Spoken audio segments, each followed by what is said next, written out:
These stories are brought to you by our supporters. If you'd like your name to appear at the end of every video like this one, then join our membership program today. So let's not waste any more time. Let's get straight into the story. Of course, they make exceptions for insects, but that's because they don't feel pain, right? They also have a saying, "Do unto others as you would have them do unto you." That doesn't mean that they want other species to harm their insects. The humans had joined the Concordat as equals with every other member species, but it didn't take long for them to start feeling oppressed. The Ark ships were huge, each one carrying millions of refugees from a dying planet. The humans welcomed them with open arms and promised them a new home on Alpha Centauri, and the refugees were grateful for their hospitality and pledged their undying loyalty to their hosts. The only way to defeat a Dilophosaurus was to sneak up on it and stick a syringe full of tranquilizers directly into its heart. He had the skills, and he knew he didn't have much to live for. As for being brave, well, he was either drunk or high on pain pills most of the time, so it wasn't exactly a challenge. The plan was simple: sneak into Fluffy's lair, find its weak spot, and hit it with a dart while it was sleeping. Easy. Except Fluffy turned out to be smarter than everyone gave it credit for. But doing that would take someone brave, skilled, and stupid. The humans had won, but they had also lost something in the process. They had taken on an animal that was far more powerful than they were, and they had won. The humans were predators, not prey, and they knew it. They had taken on an animal that was just defending itself and its territory. If you did, please leave a like and subscribe for more great science and tech stories. Also, we have another channel that we started where we release the audio versions of our stories. And finally, if you want to support our channel and get some pretty awesome perks, then join our membership program today. There's a link in the description, or you can click the join button in this video. Thanks for watching. I'll see you next time. The humans had forced it to kill or be killed. And now they had killed it. It wasn't personal. Thankfully, the humans had plenty of that last one. The humans, in turn, gave them the planet they had promised and watched with amusement as they got to work terraforming it. They had won this battle, but they knew there would be others. The humans were predators, not prey, and they were always hungry for more. There were 26 members in the Concordat, and they all had an equal vote, which meant that the humans were only one vote among many. He ran back to town and woke up the whole place.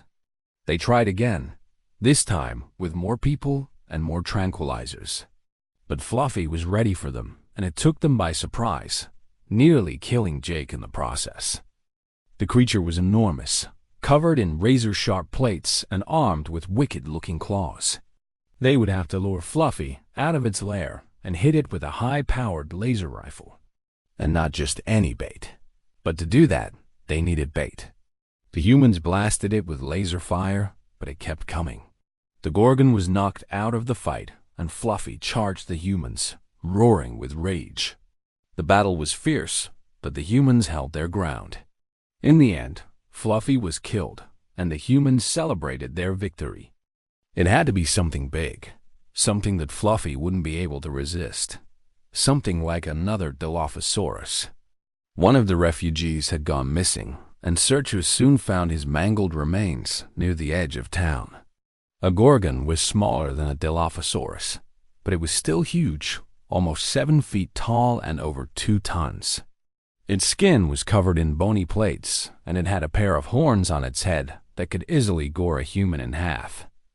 The Gorgons were peaceful creatures, but they defended their turf fiercely, and it didn't take much to make them angry.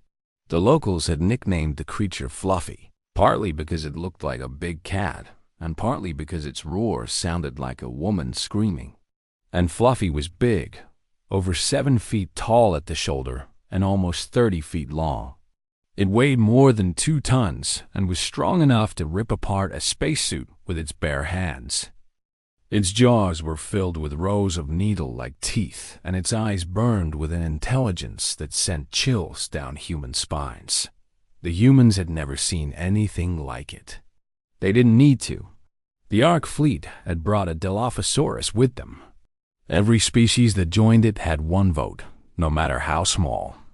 This suited the humans just fine, or so everyone thought, until the humans left the Concordat and aligned themselves with 3 minor powers. They formed the Quad Alliance, and when the other 23 species voted against them, they left and formed their own alliance. The alliance that became the hegemony grew rapidly. The humans were happy to let them think they were equals until they wanted something from them. Then they reminded them who was really in charge. It just means that they would prefer that other species don't harm their insects any more than they do themselves. But if those other species don't reciprocate, well, then all bets are off. You only live once after all. And humanity doesn't believe in second chances. We've got some awesome perks, including early access to every story before it goes live on the channel. There's a link in the description, or you can click the join button in this video. Within 2 centuries, they had colonized half the galaxy. No mean feat when you consider that most of the Milky Way is uninhabited. The humans weren't the first to spread across the stars. Sentient life was common enough.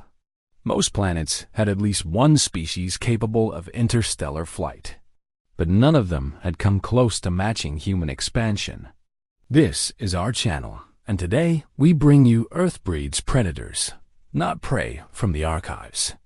Earth breeds predators, not prey. Humanity is a peaceful species, so they say. They don't like to harm other living beings. Humans came late to the interstellar party, but they sure made up for it. To be fair, most species didn't have the stomach for it. The Milky Way had plenty of nice, quiet, unassuming species, and then there were the Terrans. Humans took offense easily, and they tended to overreact. When they felt threatened, which was often, they would go supernova on any species foolish enough to antagonize them. And apparently a lot of species were foolish enough to antagonize them because hardly any of them were around anymore. Entire star systems had been wiped clean of life. Most of the time, it wasn't even personal. Humans could take offense at anything, no matter how well-intentioned. Sometimes they would destroy entire civilizations simply out of misunderstanding. The current Terran hegemony was founded on the bones of the Antares Concordat. This was how things stood when the first Ark fleet arrived in the Terran hegemony. There was one problem, though. The humans hadn't noticed that the refugees had brought a stowaway with them, something big, something hungry. A few months later, the humans found out just how dangerous these creatures could be. It wasn't worth trying to fight it head-on.